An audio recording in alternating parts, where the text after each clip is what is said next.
Ang kwentong ito ay nagsisimula sa isang batang babae na nakaupo sa isang silid-aralan, kung saan ang guro ay galit na pumili ng ilang mga mag-aaral. Tinawag niya ang mga ito sa kanilang pangalan at inilagay ang mga ito sa isang minahan. Kapag ang guro ay nagtanong sa isang babae ng ilang mga katanungan, tinutulungan siya ng kanyang kaibigan na ang pangalan ay Bobby. Hindi magtatagal na mahuli siya. Sa kabilang banda ay nakikita natin ang maraming pagmamadali sa gabi na may maraming bike na may babae at lalaki. Ito ang mga magulang ni Bobby. At ito ang kanyang kapatid na babae. Ito ay si Hugo Oliveira. Siya ay napakasikat na lalaki sa buong bayan at kilala sa pagiging matapang at gwapo. Napapasok sa isang kompetisyon. Sa ibang mga lalaki si Hugo lang ang nanalo sa pull-up competition at napapasaya nito ang mga kaibigan niya, samantala si Bobby ay sinalubong ng mga kaibigan niya. At lahat sila ay nagsimulang sumayaw at magdiwang.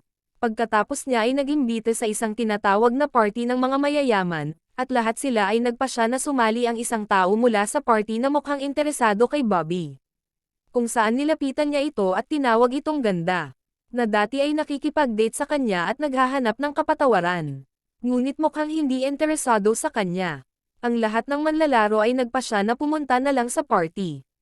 At basagin ang katahimikan. Si Bobby at ang kanyang dating nobyo na nagpapangiti sa kanya. Isa sa mga lalaki mula sa party ay nagnanakaw ng pitaka. Nang biglang may dumating na babae at nahuli siya na nakabusangot. Wala siyang pakialam na kunin niya ang 50 euros mula sa kanyang pitaka. Ngunit kapag sinabi niya sa kanya na pumunta sa tanghalian siya ay nagalit sa kanya at lumayo. Pumunta kay Bobby at nagpatuloy upang makipag-usap sa kanya. Tungkol sa pangyayari noong huling beses na gusto niyang tawagin siya sa isang masamang pangalan. At ginawa siyang hindi komportable. Siya ay nagpaliwanag. Siya ay patuloy na tinawag sa parehong pangalan. At siya ay gumanti sa pamamagitan ng pagbato sa kanya ng inumin. Nang tumawa ang kanyang ex ay tinulak siya ni Hugo. At nabasag ang mesa. Binuhat niya si Bobby sa kanyang mga balikat at nagsimulang maglakad palabas. But not before. Hugo tells her that they will back together next time. Bobby also cannot escape, kasi very revealing ang damit niya dahil sa tubig. Maya-maya nang aalis na si Bobby and the guy he reveals that it was all a set-up by him. To get to spend some time with her. But little did he know that this trick of his will not work since bumalik silang lahat para sirain ang sasakyan ng guy. And the guy ends up killing one of their gang members, which was being followed by Hugo. Hindi niya sinasayang. Mas maraming oras at nagsimulang turuan siya ng leksyon. Habang si Bobby ay nagsimulang tumawag sa mga tao para humingi ng tulong. May isang matandang lalaki na sinubukang tumulong ngunit hindi ito naging maayos para sa kanyang sarili. Kaya umalis na rin sila sa wakas at wala nang ibang pagpipilian si Bobby. Kaysa tanggapin ito, ang kanyang sariling mga kamay, ay hinawakan kanya mula sa likod na kinuha ang kanyang pagkakataon. Kinuha ng lalaki ang kanyang kotse at iniwan si Bobby sa likod. At tinukso siya ni Hugo hanggang sa humingi siya ng masasakyan. Mula sa isang hindi kilalang lalaki na mukhang napaka-sketchy. Nang makitang pinaalis siya ni Hugo at sa wakas ay pinasakay niya ito. Nang makarating siya sa bahay ay nakilala niya. Kasama ang kanyang ina ay ibinunyag niya kung ano talaga ang nangyari sa loob ng sasakyan. Ang kanyang kapatid na babae ay nagsiwalat, na ito ay napakalaki na. Kilala rin bilang bayani sa paligid ng bayan. Kinabukasan ay nagising si Hugo. Nagawang magnakaw ng pera sa kanyang kapatid, na nagpapaalala rin sa kanya ng hapunan. Kasama ang kanilang ama, bago siya umalis ng kaibigang si Bobby. Nakita ni Katina si Hugo at ang kanyang kaibigan. Tinawag siya para sa pagnanakaw ng kanyang allowance. Nagreklamo ito sa kanya dahil sa pagnanakaw ng pera para kay Hugo. Ngunit wala siyang pakialam. Mukhang si Tina ay kung paano pumunta sa tanghalian. Kasama ang lalaki ay inaasahan din ni Hugo na yayain siya nito sa isang magandang lugar. Ngunit naiinis ito sa kanya at umalis si Hugo at sumama sa kanyang ama para sa hapunan at nalaman na ang kanyang kapatid na lalaki sa kanyang huli at ang kanyang ina ay nasa biyahe kasama ang isang kaibigan. Pumasok sa kanyang lumang silid at nagsimulang isipin ang lahat ng mga nakaraang senaryo noon. Isang napakatalino na estudyante si Hugo. Ngunit alam ako ang nangyari sa kanyang buhay, na nagpabago sa kanyang pagkatao. At lumipat siya sa kanyang kapatid na si Bobby. At nabalisa na kahapon ay itinapon siya nito at umalis kasama ang hindi kilalang lalaki sa tingin niya ay mahirap ito. Kaya kailangan niya ng pera at muli siyang lumalabas kasama niya sa bahay. Galit ang mga magulang ni Bobby sa kanya.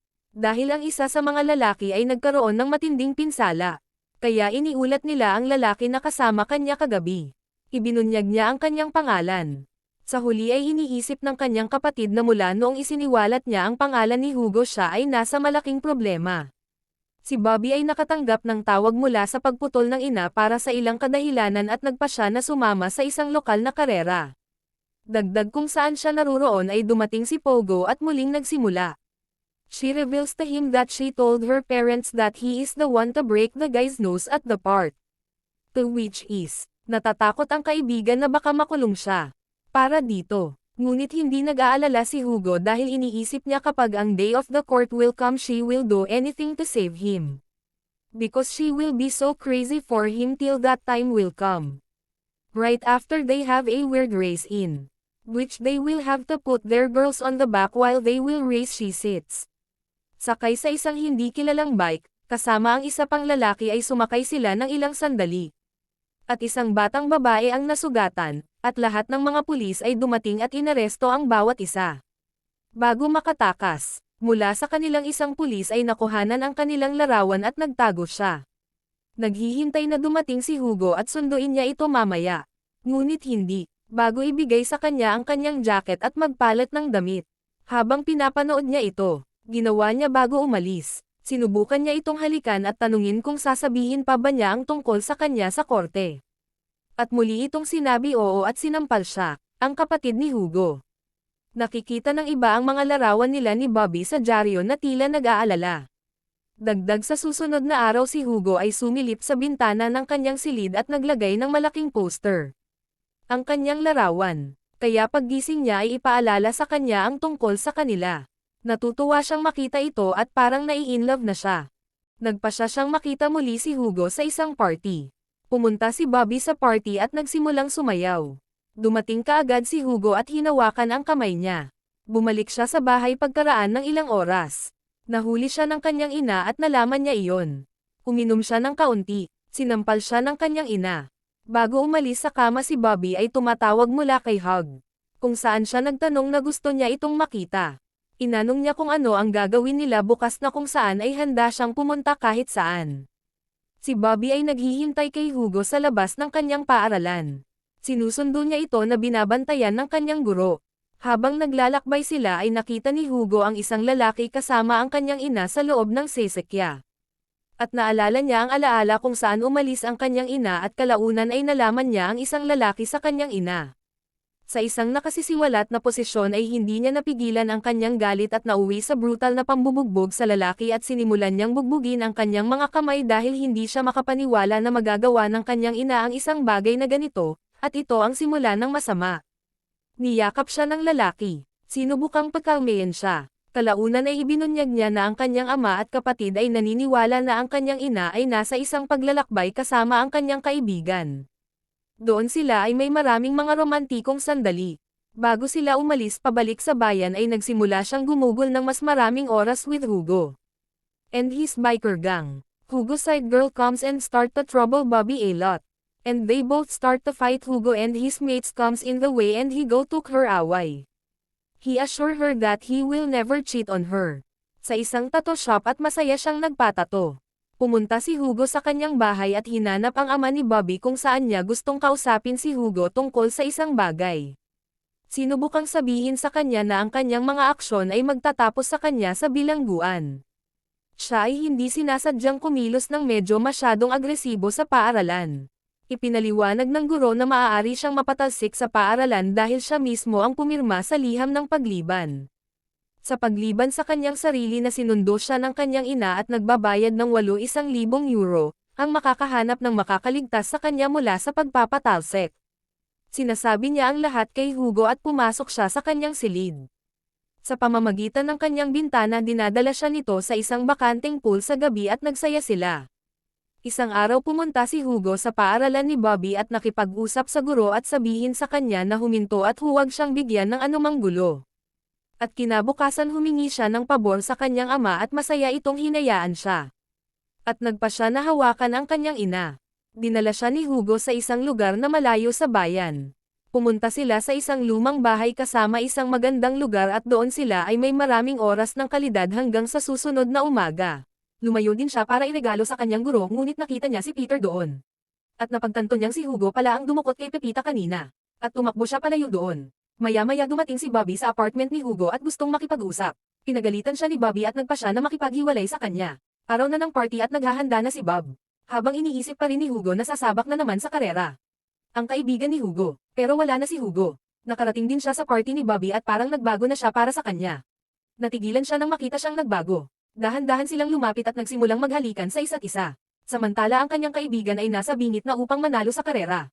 At hindi rin nagtagal ay naaksidente ang kanyang kaibigan. Na nalaman nila ang tungkol sa kanyang kaibigan.